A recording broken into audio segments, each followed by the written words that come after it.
ব্লগের জন্য 300 টাকা। আরটিআর, তারপর হচ্ছে আপনার হর্নেট, জিক্সার, এফজেডএস এগুলোর জন্য আমরা প্রেফার করি হচ্ছে সামনের জন্য হাফ লিটার, আর পিছনের চাকার জন্য আমরা 1 লিটার প্রেফার করি।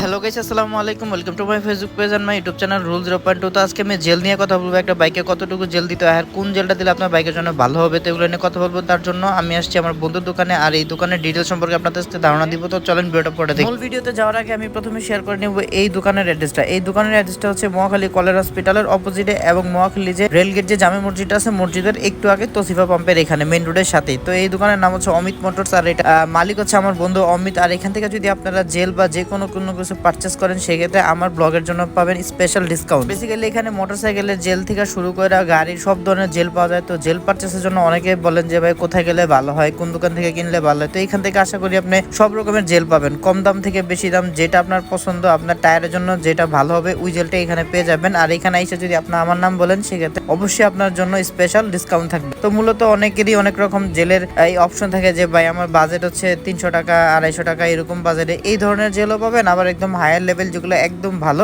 সেসব জেলও পেয়ে যাবেন। আর আমাদের মধ্যে অনেক বাইকার ভাই আছেন যাদের টায়ার লিক হয়ে যায় কিংবা টায়ারে কোনো ঝামেলা থাকলে, সেক্ষেত্রে এই দোকানে আসতে পারেন। টায়ারের লিক বলেন কিংবা টায়ারে গ্যাস করাতে শুরু করে সবকিছু এখানে সমাধান করে নিতে পারবেন ইজিলি। এবং পুরাতন টায়ার থেকে শুরু করে নতুন টায়ার, গাড়ির বলেন বাইকের বলেন, সবকিছু এখানে পাওয়া যায়। যোগাযোগ করলেই ব্যবস্থা করে দেওয়া যাবে।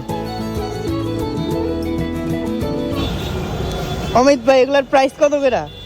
এগুলোর প্রাইস হচ্ছে রুলস ব্লগের জন্য 300 টাকা পার পিস? Per piece. এগুলো কি হাফ লিটার? Half litre. এগুলো হচ্ছে অ্যাকচুয়ালি আপনার বাইকের জন্য। একটা টায়ারে কতটুকু দিতে হয়? বাইকের এখন বর্তমানে যে বাইকগুলো আছে, যেমন 4B টিভিএস, আরটিআর, তারপর হচ্ছে আপনার হর্নেট, জিক্সার, এফজেডএস এগুলোর জন্য আমরা প্রেফার করি হচ্ছে সামনের জন্য হাফ লিটার, আর পিছনের চাকার জন্য আমরা 1 লিটার প্রেফার করি।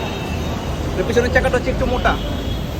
এখন আসেন কথা বলি, আপনার বাইকে জেল আপনি কেন ভরবেন? ধরেন আপনি একটা বাইক অনেকদিন যাবত রান করতেছেন কিংবা নতুন পারচেস করছেন, তো হঠাৎ করে রাস্তায় যদি লিক হয়ে যায়, যেহেতু আমাদের এই বাইকগুলো টিউবলেস টায়ার, তো লিক হয়ে যাওয়ার ফলে কিন্তু আপনার ভিতরে যে এয়ার প্রেশারটা থাকে ওটা বের হয়ে যাবে। তো যদি বের হয়ে যায়, সেক্ষেত্রে ওই অবস্থাতে কিন্তু আপনার বাইকটা দীর্ঘক্ষণ চালাতে পারবেন না। সেই ক্ষেত্রে কিন্তু আপনার রিমের প্রেশার পড়বে বা টায়ারটা ফাইটে যাওয়ার সম্ভাবনা থাকে। তো আপনি যদি একটা জেল দিয়ে দেন আপনার চাকার ভিতরে, টায়ারের ভিতরে, সেক্ষেত্রে কিন্তু আপনার বাইকে আর কোনো সমস্যা রইলো না। ওইখানে যতই লিক হোক, যতই টায়ারে ঝামেলা হোক, ওই জেলটা পুরোটা ব্যাকআপ দিয়ে দিবে। কারণ জেলটার কাজ হচ্ছে ভিতরে যত ফুটা ফাটা বা ছেঁড়া যাবে ওই ছিদ্রটাকে আটকে দেওয়া, ঘামের মাধ্যমে আটকে দেওয়া। তো জেল দেওয়া আসলে বাইকের জন্য ভালো। আবার অনেকে বলে যে অতিরিক্ত জেল দেওয়া কিংবা নতুন গাড়িতে জেল দেওয়া ঠিক না, আসলে এই কথাটাও ঠিক না। তো জেল পরিমাণ মতো দিতে হবে। তো আপনি যদি একটা বাইকে সামনের চাকার ভিতরে 1 লিটার জেল দিয়ে দেন, সেক্ষেত্রে কিন্তু আপনার জন্য এটা ভালো হবে না। তো যেহেতু যতটুকু জেল আপনার টায়ারের জন্য প্রযোজ্য, ওই পরিমাণই দেন। বেশি দিলে কিন্তু টায়ারটা ভার লাগবে এবং গাড়িটা ইমব্যালেন্স মনে হবে। তো সবাইকে অসংখ্য ধন্যবাদ কষ্ট করে ভিডিওটা দেখার জন্য। দেখা হবে পরবর্তী নতুন কোনো ভিডিওতে, নতুন কোনো ব্লগে। সেই পর্যন্ত ভালো থাকবেন। আসসালামু আলাইকুম।